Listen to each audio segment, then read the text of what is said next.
Hey cleaning mystery fans! Today's video takes a spooky twist. Get ready for a chilling short story that's bound to send shivers down your spine. Grab your popcorn and let's dive in.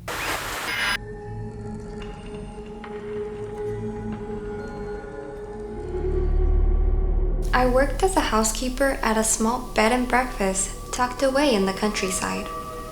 The place was charming. Think floral wallpaper, creaky wooden floors, and antique furniture. Guests would often comment on how peaceful it was, but working there at night had a different vibe. When the sun went down, the old house felt heavier. The stillness was almost too still, as though the walls were holding their breath.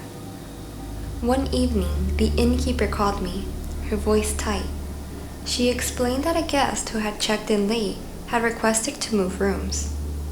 They said the first room felt strange. I didn't think much of it at the time.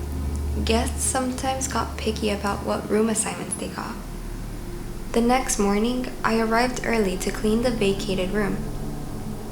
When I stepped inside, the air felt wrong, thick and heavy, like I'd walked into a space that hadn't been opened in decades.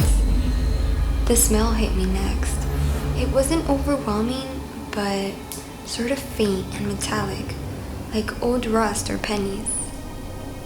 The room was pristine, at least at first glance. The bed was made and the pillows had been stacked neatly in the far corner of the room. That struck me as odd, not alarming. Then I noticed the mirror. The large antique mirror above the dresser was shattered, cracks spidering out from the center. I stood frozen, staring at it. It hadn't fallen, it was still securely mounted to the wall. Yet the cracks told a different story, as if something had struck it with incredible force. Trying to shake off my nerves, I focused on cleaning.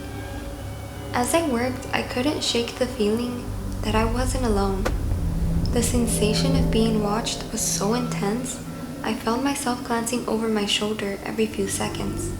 The worst part, I couldn't pinpoint where it was coming from. It wasn't the mirror, the corners, or the doorway.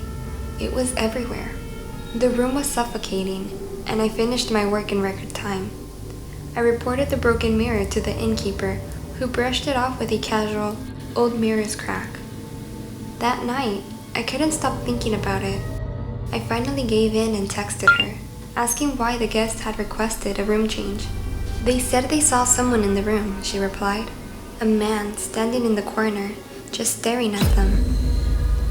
I didn't know how to respond, but she wasn't done. "We've had complaints about that room before. Guests mentioned seeing shadows or waking up to the feeling of being watched. I was going to tell the owner to remove it from rotation, but they think it's just superstition." Weeks later, another guest stayed in the same room, and the cycle repeated. They left behind a note on the front desk. It read, "You should warn people about the man in the corner. I thought it was a shadow at first, but it wasn't." I didn't quit immediately, but I avoided that room at all costs. The bed and breakfast eventually closed down, and the house was sold. I often wonder who lives there now, and if they met the man in the corner. Thank you for joining us on this eerie adventure, the Cleaning Mystery fans. If you enjoyed the story, don't forget to like, subscribe, and hit the bell for more intriguing twists and turns. And if you have any story you want to share, please feel free to email us or leave it in the comments down below. We'd be more than happy to share it with everyone else. Until next time, and keep it clean and very mysterious.